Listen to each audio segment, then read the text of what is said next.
Good morning, good afternoon, good evening, you lovely people, whichever one it is for you.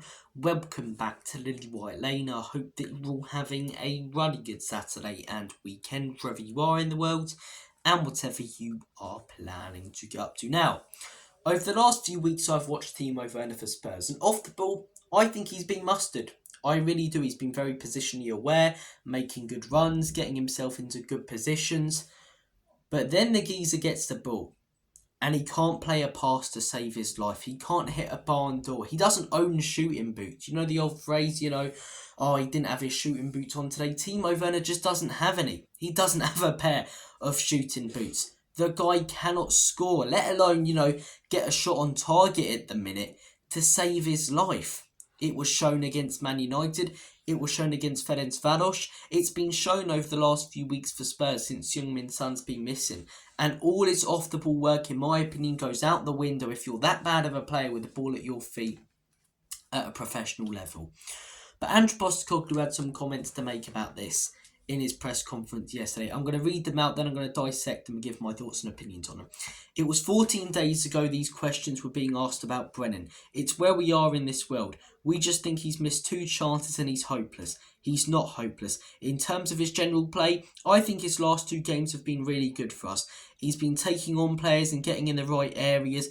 Yes, goals help. We've seen that with Brennan, but that doesn't mean he's not a good player. Scoring goals would help him, would help us, yes, but I still think he's contributed to the team. Now, it was 14 days ago these questions were being asked about Brennan. Yeah, they were. I was one of the people criticising Brennan Johnson. For some reason, I've been thrown into the same bracket by some as the ones who abused him for giving him justified criticism. But I criticised him because he wasn't stepping up against the top sides, because he didn't have the consistency. But even when I was criticising him, I believed he had more potential and was a better player than Timo Werner, because he can score goals, and when he's one-on-one with a keeper, he puts it away, We saw that against Coventry. But look, fair enough, people criticise Brennan. He's trying to say, people are criticising Werner. He can come good or will come good. These questions were asked of Brennan. It's where we are in this world. We just think he's missed 2 chances and he's hopeless. Why is Ange micro-analysing the 2 chances against Manchester United? Why is he not looking at the chance against Ferencvaros? Why is he not looking at the chances that he had at the end of last season when he joined us and in the first few games of this season coming off the bench? Whenever this guy's one-on-one, he has zero confidence to put the ball in the back of the onion bag. This is not a 1 or 2 game thing. This is not a, bad patch for Timo Werner. He's been like this for years. Every Chelsea fan would tell you he's a workhorse, he gets into good positions, and he does contribute to the team, but he just can't finish his dinner, which is why they sold him. Does contributing to the team and making runs mean more as an attacking player than putting your chances away? No, it doesn't, especially at this top level, and he doesn't do that. I don't know why Ange is saying, missed 2 chances, because yes, he got criticised for them, just like he got criticised for the constant chances he missed at Chelsea, the constant chances he missed when he went back out on loan at RB Leipzig, the constant chances he's been missing at Tottenham since we signed him in January and permanently in the summer. But all good though. All good. We just think he's missed 2 chances, so he's hopeless. He's not hopeless. In terms of his general play, I think his last 2 games have been really good for us. He's been taking on players and getting in the right areas. I agree with part of that. He's been taking on players. He's been getting in good areas. But general play, as an attacking player, you have to factor in finishing your chances. Because if he finishes, as I say, those 2 chances against Man United, we win that game 5-0. If he finishes the chance against Ferencvaros, we put the game to bed earlier than we do. Finishing chances is not just as much of a part of a game as making a good run or getting in a good position as an attacking player. As an attacking player, it means a lot more. It's not, his tackling isn't that good, but he makes good passes and he makes good runs. No, we are talking about what should be your most important and your best attribute as an attacking player, and it's his worst. It can't be looked at as this minuscule and minor thing, and he's just missing that, and if he could sort that out, his overall game would be perfect. Because I say that a lot about Vicario. He has been, to be fair, over the last few weeks, but I've been saying if he could command his box, he'd be the perfect player, because he does everything else brilliantly. Timo Werner, if he could finish his dinner, would be a better player, and he does other stuff well. He doesn't make, ridiculously incredible runs. He makes good runs. His overall play, as I say, apart apart from finishing his chances, is good. But when you're looking overall, you have to look at everything. And the most important part is the finishing of the chances. And he doesn't do that. He doesn't do that. He doesn't do that. I think the last 2 games, he's been really good for us. He's been taking on players and getting in the right areas. Yes, goals help. We've seen that with Brennan, but that doesn't mean he's not a good player. It does, though. It does mean he's not a great player. Of course, compared to a Sunday League footballer or anyone, not on that professional level or not contending for the same things we are, he's better. Of course he is. But you've got to compare him to the teams around him, to the players in the same league as him. And when you compare him to attacking players, he is genuinely one of the best finishers. When you look at his XG, the amount of clear-cut chances he gets, and you never have any confidence that he's got that he's going to slot them away. And we can't just look at that as an area of his game that's missing. And if he sorted that out, everything would be perfect. The rest of his game's okay. It's pretty decent. Still quite inconsistent. But it's the most important part of his game, or what should be as an attacking player, that he's missing. Whereas with Brennan Johnson, what I will say about Brennan was it was just a consistency with Brennan. That's why I did a video the other week. He doesn't step up against the top side. And he lacks consistency. Since then, he scored 5 goals in 5 games, and he stepped up against Manchester United and probably will against Brighton. So you give the lad, as I say, a huge amount of credit where it's due, because he sorted it out. He hasn't curled up into a ball and cried. He sorted it out, stepped up like a man, and banged in goals to prove us wrong, as I say. And I'm happy about that. I couldn't be more happy to be eating a big slice of humble pie. But even with Brennan Johnson, as I say, it's not that there was this one huge glaring part of his game that was missing, such as finishing chances as an attacking player, because he did make good runs when we saw him last season against the bottom half of the table teams. He finished the chances that he got. He just wasn't doing it often enough. Whereas Timo Werner is always, fairly good at making runs, fairly good at passing the ball, but has not been good for years at finishing his dinner. That's the most important part of his game. It's the most important part. Scoring goals would help him, would help us, yes, but I still think he's contributing to the team. Is he, though?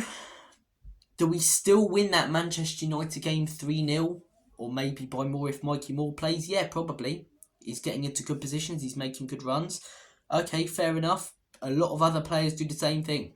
Odderbelt would do the same thing. And Mikey Moore would do the same thing if he's playing. This is why I think Mikey Moore needs to start this game on Sunday. Because did he score in the week? No, but he stood out like a sore thumb. And you look at young players like himself. For example, Dibley's one at Southampton now, He just doesn't stand out, Timo Werner. Mikey Moore does. He's a young, exciting talent. I believe we should be starting him. He's got a lot of potential, as I say, and he's not missing the most important attribute of his game, which Timo Werner is.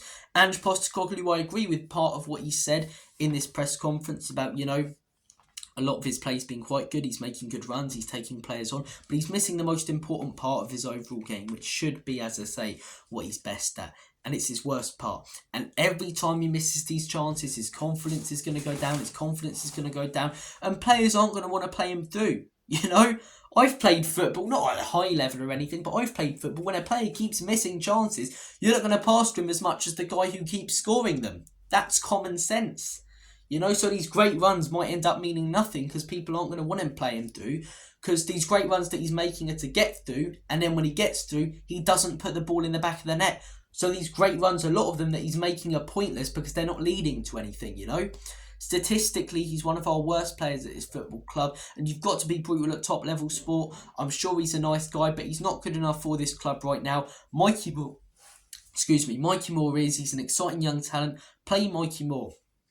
Or if you have to, Maddison's been working very well as that sort of attacking midfielder drifting left. Play Maddison on the left if Heung-min Son is unfit this Sunday. But for me, Timo Werner is missing the most important part of his game. He's an attacking player whose worst attribute is scoring goals.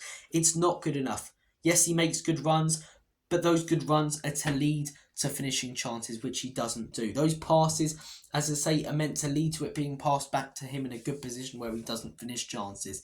You can't just, as I say, everything else in his game is perfect, because it's not. Everything else in his game is decent, and he's missing the most important part. So therefore, if you want to look at things overall, he's not a good enough player, in my opinion, compared to other top level players. And especially when the manager's saying stuff in the summer, such as we want to be going for the league title. We've been on a great run recently, so if you want to be going for the league title and Heung-min Son isn't available, play Mikey Moore, a young, exciting talent who we don't know fully what we're going to get. You know exactly what you're going to get with Timo Werner.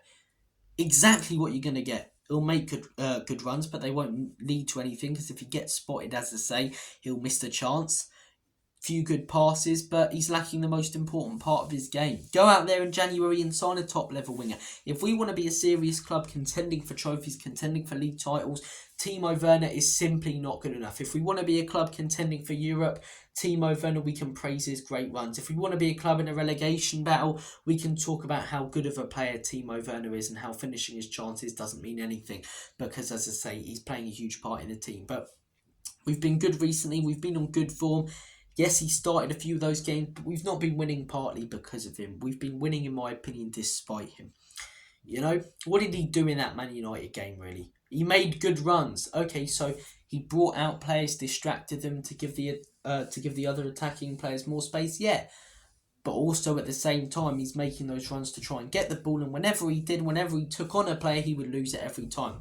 I'm alright with players, as I say, taking on, the defender and occasionally losing it, because it shows that you've got the confidence to do that. But whenever he does, as I say, 9 times out of 10 he'll lose the ball. Doesn't really do anything that stands out apart from his poor misses. And that Ferencváros one shows everything. It's a perfect pass from Mikey Moore. He's right in front of the keeper. Every other professional footballer in that league hits it with their right foot and slots that away 8 times out of 10, 9 times out of 10, something like that. He tries to take it around the keeper, and even his touch to do that is poor. He's got to be dropped, in my opinion. We've got to be brutal at top level sport. I'm sure he's a nice guy, as I say, but heading into this Brighton game and going forward, you play Heung-min Son if he's available. Timo Werner goes nowhere near that team, and if he's not, you put Mikey Moore in there, a player with a lot of potential who this fan base rave on about. But guys, look, it's been a bit of a negative video today. I didn't want it to be that, but I'm just giving my thoughts and opinions on Ange's comments on Werner and what I believe. In my opinion, he's not good enough, as I say. He's not consistent. He's making the most important part of his game, and it's not like the rest of his game is outrageous. If he was one of the best passers in the league and made some of the best runs in the league, then okay, maybe we put him into the squad. But his runs are fairly good. His passing's fairly good, and that's not enough when you consider his dreadful shooting and finishing. So guys, I'm going to make like a banana and split. Take care of yourselves. Have a smashing rest of your day. And as always,